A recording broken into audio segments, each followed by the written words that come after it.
Саламатсыңарбы балдар? Менин атым Касым. Бүгүнкү биздин темабыз таштандылар себетин колдонуу жана шилтемелерди түзүү. Таштандылар себети түркчө гери дөнүшүм кутусу деп аталат. Ал эми орусчасы корзина. Бул жерге биз өчүргөн файлдар жана папкалар жайгаштырылат. Таштандылар себетин мурда өчүрүлгөн файлдарды жана папкаларды кайрадан калыбына келтирүү үчүн колдонууга болот. Биз айтып кеткендей, таштандылар себетине өчүрүлгөн файл жана папкалар салынат. Эми файл жана папкаларды өчүрүү жолдорун карап өтөлү. Биринчи жолу бул файл жана папкаларды белгилеп алып, клавиатурадагы delete баскычын басуу. Биринчи жолго мисал келтирип көрөлү. Мына алдыбызда бир канча файл бар болсун дейли. Булардын мисалы ушул файлды жана бул файлды өчүрүш керек болсун дейли. Биз адегенде бул эки файлды белгилеп алдык. Эми клавиатурадан delete баскычын басып жатабыз. Келип чыккан терезеде ушул файлдарды чын эле таштандылар себетине таштоо керек экендигине макулдугубузду беребиз. Жыйынтыкта бул эки файл өчүрүлдү дагы таштандылар себетинде пайда болду. Таштандылар себети көбүнчө иш столунда болот. Мына ачып көрөлү. Алдыңарда биз өчүргөн эки файл пайда болду. Файл жана папкаларды өчүрүүнүн экинчи жолу бул контекст менюну колдонуу. Контекст менюну чакыруу үчүн тиешелүү файл жана папканын үстүнөн чычкандын оң баскычын басыш керек. Контекст менюда delete деген пункт болот. Мына ошонун жардамы менен биз тиешелүү файлды өчүрө алабыз. Мисалы, алдыбызда кайра бир канча файл бар болсун дейли. Биз керектүүсүн белгилеп алалы. Мына мен экөөсүн белгилеп алдым. Анан экөөнүн бирөөсүнүн үстүнө чычкандын көрсөткүчүн алып келип алып, оң баскычын басып жатам. Мына контекст меню пайда болду. Бул жакта орусча удалить, англисче delete деген бөлүм бар. Ушуну тандайбыз. Чычканын сол баскычын басып жатам. Кайра эле чын эле ушул экөөнү таштандылар себетине салыш керекпи деп сурап жатат. Макулдугубузду беребиз. Жыйынтыкта дагы эки файл таштандылар себетине кошулду. Эми файлдарды жана папкаларды өчүрүүнүн дагы бир жолун карап көрөлү. Бул үчүн биз тиешелүү файлдарды белгилеп алып, чычкандын жардамы менен дароо таштандылар себетинин үстүнө алып келип таштайбыз. Ушуну мисал түрүндө көрсөтүп берейин. Мына алдыбызда эки файл турат. Бул эки файлды адегенде белгилеп алалы дагы. Эми чычкандын көрсөткүчүн экөөнүн бирөөсүнүн үстүнө алып келип, чычкандын сол баскычын басып, кое бербестен көрсөткүчтү жылдырабыз. Жыйынтыкта мына ушундай көрүнүшкө ээ болобуз. Чычкандын көрсөткүчүн таштандылар себетинин үстүнө алып келип, сол баскычын эми коюп беребиз. Мына кое бергенде жанагы эки файл бул жерден таштандылар себетине өттү. Таштандылар себетин ачып көрсөк, мына жыйынтыкта биз өчүргөн файлдардын тизмесин көрүп жатабыз. Windows операциондук системасында файлдарды жана папкаларды таштандылар себетине салбастан таптакыр өчүрүү мүмкүнчүлүгү бар. Бул үчүн биз клавиатурадан Shift жана Delete деген баскычтарды колдонушубуз керек. Мына клавиатурада же бул Shift, же бул Shift'ти басып кармап турабыз дагы, анан Delete баскычын бир жолу басып кое беребиз. Бул жолду абдан чебердеп колдонуш керек, себеби бул жол менен өчүрүлгөн файл жана папкаларды кийин кайра калыбына келтирүүгө болбойт. Эми файлды таштандылар себетине салбастан өчүрүүнү көрсөтүп берейин. Мисалы, алдыбызда мына ушул файлды өчүрүп көрөлү. Мен клавиатурадан Shift баскычын басып кармап турам жана Delete баскычын бир жолу басып кое бердим. Жыйынтыкта алдыбызда ушундай терезе ачылды.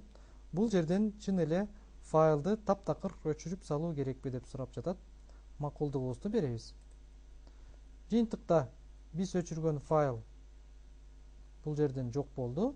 Ал эми таштандылар себетинде болсо пайда болгон жок. Демек, биз бул файлды кайрадан калыбына келтире албайбыз. Эми таштандылар себетине салынган башкача сөз менен айтканда мурда өчүрүлгөн файл жана папкаларды кайра калыбына келтирүү жолун карап көрөлү. Бул үчүн биз адегенде таштандылар себетин ачып алышыбыз керек. Андан кийин керектүү файл жана папкаларды белгилеп алып, таштандылар себетинин менюсундагы файл бөлүмүнө кирип, restore же болбосо орусча восстановить баскычын басышыбыз керек. Ушуну мисал түрүндө көрсөтүп берейин. Адегенде таштандылар себетин ачып алабыз. Ачтык. Керектүү файлдарды белгилейбиз. Мисалы, мына бул эки файлды белгиледик.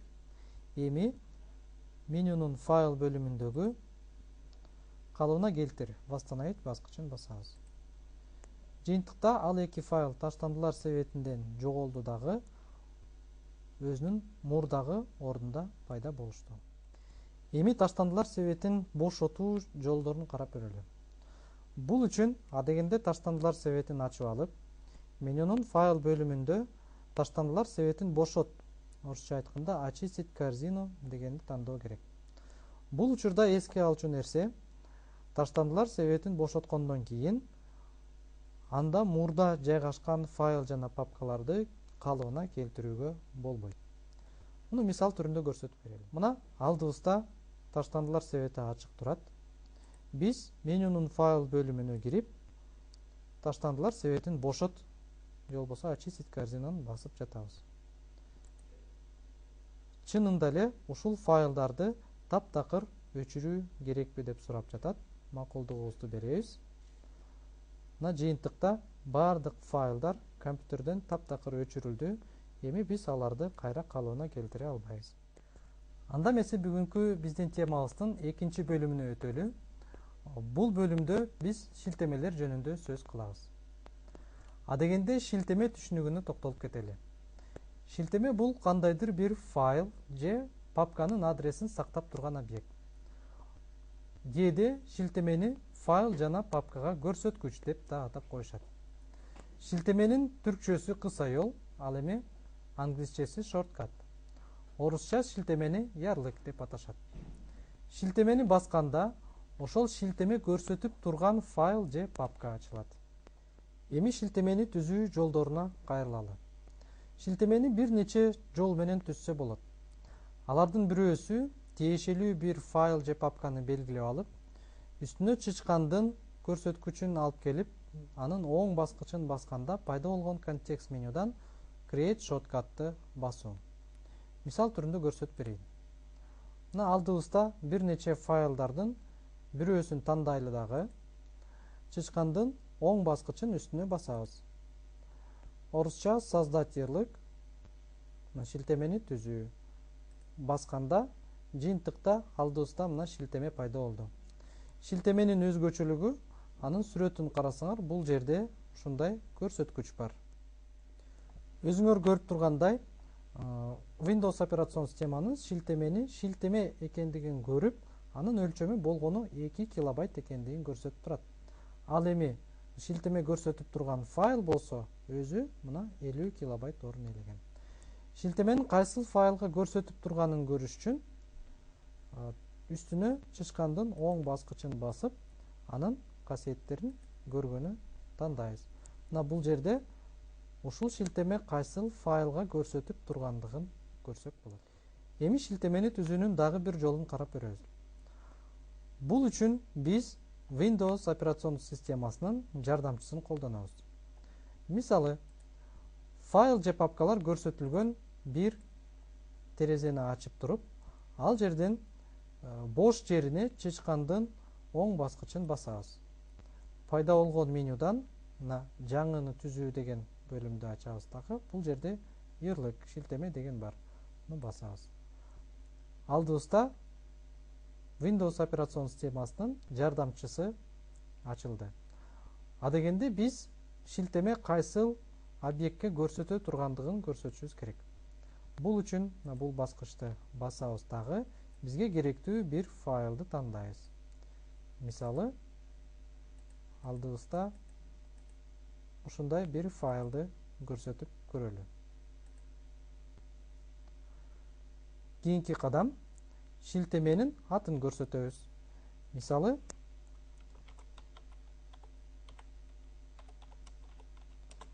деп ушундай атты жазып берели дагы ишти бүтүрөлү. Жыйынтыкта мына алдыбызда биз берген ат менен шилтеме пайда болду. Бул шилтеме мына ушул файлга көрсөтүп турат. Шилтеме экенин мына типинде операцион система көрсөтүп турат дагы, анын дагы өлчөмү болгону 2 килобайт. Ал эми бул файл, бул шилтеме көрсөтүп турган файл өзүнүн өлчөмү 900 килобайтка жакын. Шилтемелерди ар кандай максаттарда колдонсо болот. Алардын эң керектүүсү бул компьютердин терең бир жеринде жайгашкан файл же папкага оңой жете билүү мүмкүнчүлүгү. Мисалы, алдыбыздагы иш столунда көп объектилердин кээ бирөөсү шилтеме. Бул программаларга шилтемелер. Ал программалар чынында компьютердин бир терең жеринде жайгашкан. Аларды ачуу ыңгайлуу, оңой болсун үчүн биз ушул шилтемелерди иш столуна жайгаштырып койгонбуз. Мисалы, биз өзүбүз түзгөн шилтемелерди иш столуна коюп көрөлү. Мына алдыбызда ушул шилтеме бар. Биз аны иш столуна алып келип коелу дагы. Бул папканы жабалы. Эми бизге керектүү файлды ачуу үчүн болгону ушул шилтемени басыш керек. Жыйынтыкта мына бизге керектүү файл ачылды. Ал эми чындыгында болсо, бул файл тест деген папкада жайгашкан. Мисалы, мына тест деген папканын ичиндеги ушул файл болчу. Бул жерге ачып көрсөк, баягы биз шилтеменин жардамы менен ачкан файл ачылды. Ал эми шилтемени өчүрө турган болсок, анда биздин оригинал файлыбыз эч кандай өзгөрүүгө дуушар болбойт. Мисалы, ушул файлга көрсөтүп турган биздин шилтемебиз бул жакта жайгашкан. Бул шилтемени өчүрүп көрөлү. Мен клавиатурадан delete баскычын басып жатам жана чынында өчүрүш керек экендигине макулдугумду берип жатам. Жыйынтыкта биздин шилтеме өчтү. Ал эми ошол шилтеме мурда көрсөтүп турган файл оригинал мурдагы ордунда калды. Ушуну менен бүгүнкү сабагыбызды аяктайбыз. Көңүл бурганыңарга рахмат.